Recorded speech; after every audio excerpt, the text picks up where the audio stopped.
राक्षस कुल निळभंजना बंधुरत्ना भय नाही.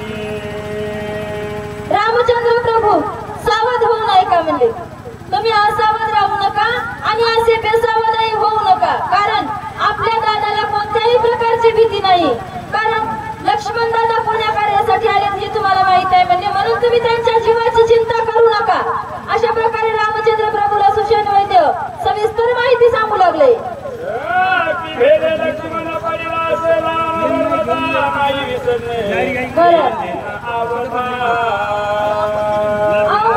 फक्त मूर्छा आलेली आहे, फक्त विसरण्या अवस्थेत पडलेले आहेत म्हणजे, त्यांना काही मरण आलेलं आहे का नाही, मग चिंता करायची काही गरज नाही असं रामचंद्र प्रभू सांगू लागले.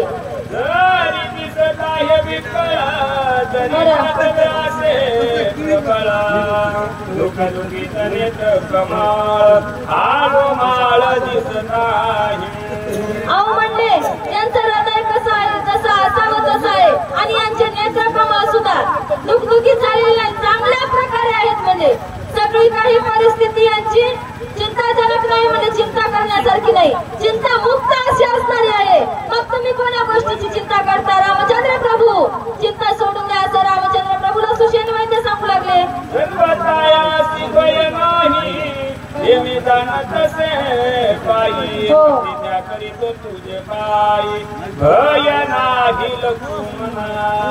अरे मी माझ्या डिग्रीनुसार तुम्हाला सांगतो म्हणले, कारण धन्वंतरीचा अवतार असणारे सुषेण वैद्य होते आणि सांगू लागले. हे बघा म्हणले, मला जेवढी माहिती आहे ना तेवढी मी तुम्हाला सांगत आहे की यांच्या जीवाला कोणतीही चिंता नाही आणि चिंता नाही म्हणून तुम्ही चिंता करण्याची गरज नाही असं रामचंद्र प्रभूला सुषेण वैद्य बोलू लागले.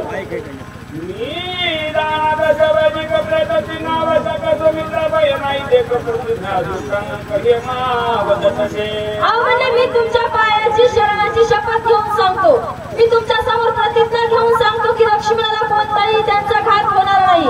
लक्ष्मण दादा फक्त विकळ अवस्थेत आहे आणि विकळ अवस्थेत आहेत म्हणून तुम्हाला त्यांची चिंता लागत आहे प्रभू, म्हणून तुम्ही कोणतीही चिंता करणं सोडून द्या असं सुषेण वैद्य बोलू लागले.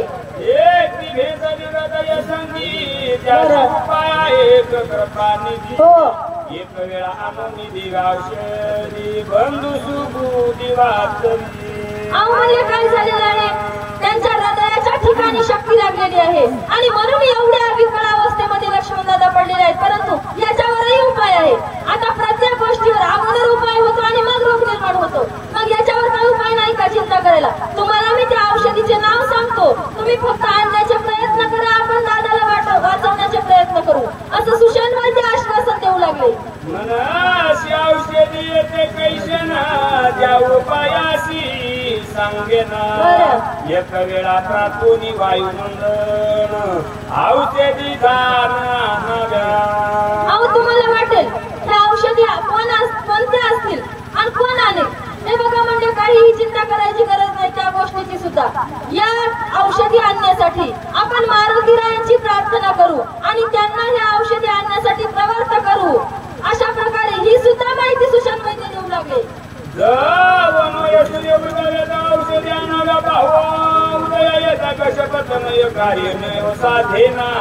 परंतु एक कार्य आपल्याला निश्चित करावं लागणार आहे प्रभू. कोणतं? आपल्याला त्या औषधी सूर्योदय होण्याच्या अगोदर आणावं लागतील. जर सूर्योदय झाला ना औषधी आणल्या तर त्यांचा काहीही लक्ष्मण दादावर प्रभाव पडणार नाही, म्हणून लवकरात लवकर औषधी आणण्याचं काम आपण मारुतीरायावर सोपवू असं सुषेण वैद्य सांगू लागले.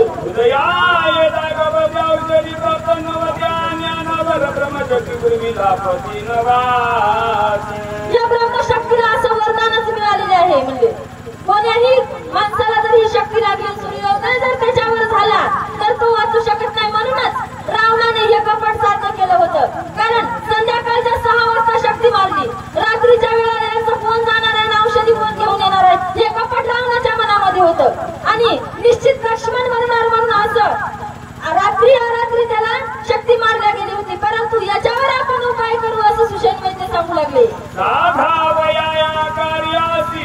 सामर्थ्य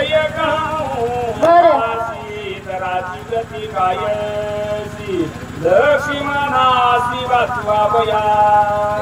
हे कार्य कोण करू शकते म्हणजे, एक एकमेव हनुमंतराय करू शकतात आणि यांच्याखेरीज आपल्यापैकी कोणीही तिथे जाऊ शकणार नाही, औषधी आणू शकणार नाही. एकमेव कार्य हनुमंताकडेच करायला सांगावं लागणार आहे आणि तेच हे कार्य करू शकतात अशी माहिती सुषेण वैद्य बोलत होते. ही तुके सांगोनी श्रीरामासी सवेती सांगे हनुमंतासी आदि तुम्ही वाचवा वयासी तुझी होशी प्राणदाता.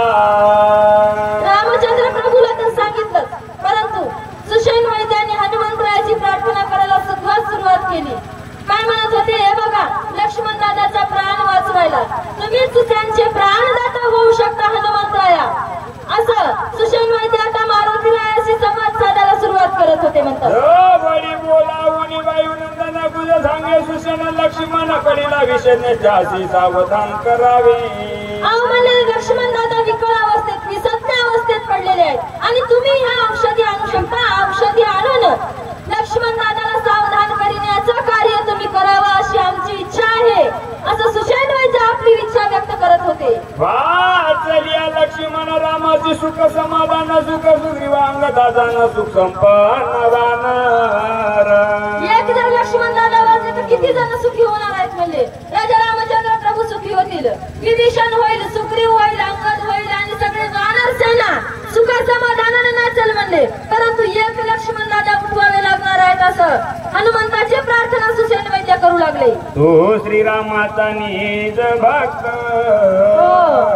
तुझस भाय श्रीर पुनात श्रीराम प्रेमेस दाटुलत राम स्मरत सर्वदा. आणि तोंडामध्ये तुझ्या तिळ भिजत नाही एवढं रामस्मरण अहोरात्र तुझ्या तोंडातून होते. म्हणजे रामाचा तो कोण आहे, निज भक्त आहे. कारण भक्त वेगळा आणि निज भक्त वेगळा. भक्तामध्ये प्रकार खूप असतात, परंतु निज भक्तामध्ये प्रकार नाही. निज भक्त म्हणजे निस्सीम भक्ती. फक्त सिंग जांभळी खोकला इतका वेळ वाया गेला त्याला निज भक्त म्हणतात. आणि तशी तुझी स्थिती आहे मारुतीराया, तू हे कार्य राजा रामचंद्र प्रभूचं करू शकतोस. कारण दिवस रात्र स्मरणात तल्लीन असतोस म्हणून तुला हे कार्य करायला जड जाणार नाही. म्हणून तू हे कार्य करावं अशी आमची इच्छा आहे असं सुषेण वैद्य बोलू लागले. तुझ सर्वभूती समान अखंड तारामानुसंधान दृश्य द्रष्टानी दर्शन रामचित घन देखसी. रामचंद्र प्रभू तू किती ठिकाणी बघतोस, डोळ्यामध्ये सुद्धा राम आणि जिकडे बघतोस त्याच्याकडे बघितलं तर त्याच्यातही तू रामच बघतोस. म्हणजे दुसरं काही बघतोस का हनुमंत नाही. तुझे दृश्य द्रष्टा सगळं काही राम झालेलं आहे. म्हणून तू रामाचा निज भक्त आहेस. हे कार्य तू कर. रामचंद्र प्रभूला समाधानी कर, सुखी कर, लक्ष्मणाचा जीव वाचव असं सुषेण वैद्य सांगू लागले.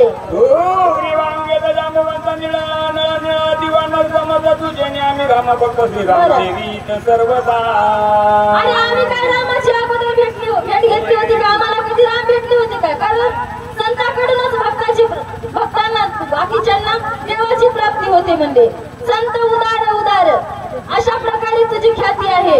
मग तू आला म्हणून आम्हाला रामाची भेट झाली आणि तुझ्याकडून आम्हाला राम बघायला मिळाला.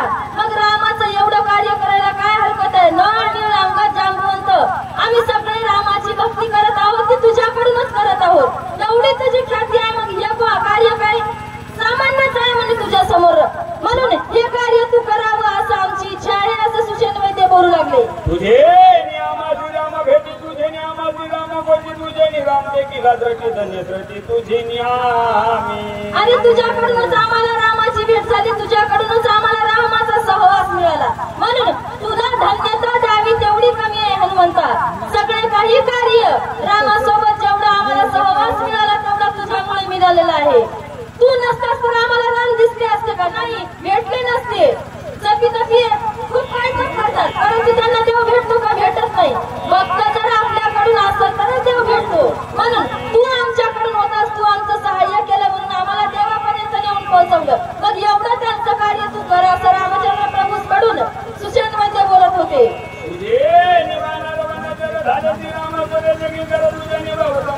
सुंदर झाला समग्र कोरडा. आणि म्हणे आम्ही कुठे होतो, वनामध्ये राहत होतो, पाला खात होतो, वनामध्येच राहून आम्ही कसे होतो, अज्ञानी होतो. आम्हाला काही राम भेटणार होते का भेटणार नव्हते. तुझ्याकडून सगळं काही कार्य साध्य आम्हाला झालेलं आहे म्हणतात. तुझ्याकडून भक्तीची आम्हाला वाट मिळालेली आहे म्हणून एवढं कार्य तू करावं अशी आमची इच्छा आहे असं सुषेण वैद्य बोलत होते. जन्म मरणाच्या व्रती बुडत होतो मारुती. लावून श्रीराम किंवा नरकंती उतरिल्या. आणि जन्मात होतो, मरत होतो, तसेच व्हायला जात होतो. तू भेटला नसतास तर आम्हाला काय आमच्या तोंडाला रामाचं नाव आलं असतं का? आलं नसतं. कारण आमच्यावर जेवढे हनुमंताचे उपकार त्या वानरावर होते ना, तेवढेच या मंडळीचे उपकार आमच्यावर आहेत. कारण यांच्या सहवासातून आम्हाला हे शक्तीचे कार्यक्रम सगळे काही बघायला मिळतात. म्हणून तशा प्रकारे म्हणजे तुझ्यामुळे आम्हाला राम भेटलेला आहे हनुमंतराया. तू काही हे कार्य केल्याशिवाय राहू नको म्हणून सुषेण वैद्य हनुमंतरायाची विनंती करू लागले. हे चिनवाला सांगू काही तुवा उदरणी, हे चिनवाला सांगू काही तुवा उदरली. त्रिजगती तुझ्यानी पापे उदरती, पाप निर्मुक्ती तुझे. तुझं नुसतं नाव घेतलं तरी जगाचा उद्धार होतो. म्हणजे कितीही पाप झाले तुझ्या नावाचा उच्चार केला तर पापापासून मनुष्य मुक्त होतो. आणि तुझ्यामुळे जे सगळ्यांना काही देव प्राप्त होतो, भगवंताची प्राप्ती होते. मग हे कार्य तू कर अशा प्रकारे सुषेण वैद्य बोलत होते. नरमांदी समवेत पीडिता उपवासी समतत्वा नेवोनी विवरात केले तृप्त फळे जळे. म्हणले आम्ही किती मरणाच्या तोंडात होतो. म्हणले ज्या वेळेस आपण सिद्ध शोधीसाठी गेलो होतो त्यावेळेस आपण एका विवरामध्ये वाट चुकून गेलो होतो. त्यावेळेस आपल्याला तिथे खायला काही होतं का? काही नव्हतं. म्हणजे परंतु त्या ठिकाणी सुद्धा तू आमची मदत केली, मरणाच्या तोंडातून आम्हाला बाहेर काढलेला आहे. एवढा आमच्यावर तू उपकार केलेला आहे असं सुषेण वैद्य बोलत होते. विवरे सहित हे मा तुवा उदरली वीर उत्तमा. समुद्र त्रिपलवंगा मरण धर्मा चुकविले. म्हणले ज्या विवरामध्ये वर्षानुवर्ष असणारी हेमा नावाची अप्सरा बसलेली होती, तुझ्या नावाचा जप करत होती. कधी तुझं दर्शन होईल आणि कधी तिचा उद्धार होईल असं तिच्या मनाला वाटत होतं. एका क्षणामध्ये तुझं दर्शन झाल्याच्या नंतर तिचा उद्धार झाला आणि सगळ्यांना मरणाच्या तोंडातून वाचवलेला आहेस. मग एवढी ख्याती तू केली, मग एवढं कार्य तू करावं असे आम्हाला वाटत आहे असे सुषेण वैद्य बोलत होते.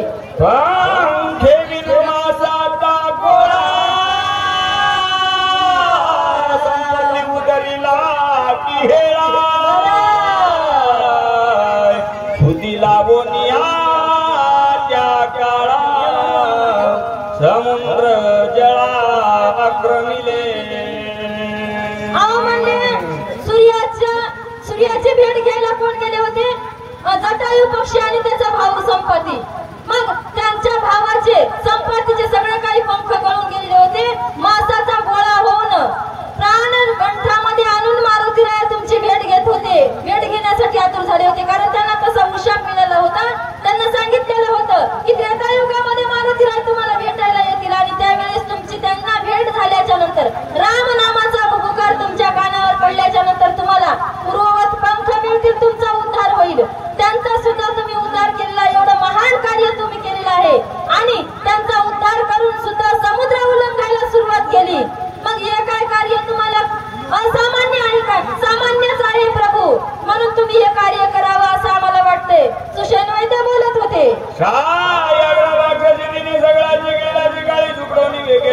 राक्षसी मारिली. छायाग्रही राक्षसीचा सुद्धा तुम्ही कशा प्रकारे वध केला. म्हणजे तिला सुद्धा यमसदनाला तुम्ही पाठवलेला आहे. तुम्हाला सगळं घेऊन टाकलं होतं. म्हणजे तिनं तुम्हाला बाहेर यायला काही कुठे वाट सोडली होती का? नव्हती सोडली. जित्ताच्या जित्ता घेऊन टाकला होता. केवढी महान राक्षसनी होती, परंतु तिचा सुद्धा तुम्ही निपात केला. एवढं महान कार्य तुम्ही केलेलं आहे. हे काही कार्य तुमच्या समोर मोठं नाही म्हणून तुम्ही हे कार्य करावं असं सुषेण वैद्य बोलू लागले. माता तू धरीला. समुद्र तीरावर जात असताना पुन्हा एक पर्वत आडवा आला. म्हणजे त्याच्यावर फक्त एक लाथ मारली की तुम्ही खाली सगळ्याचा सगळा पर्वत समुद्राच्या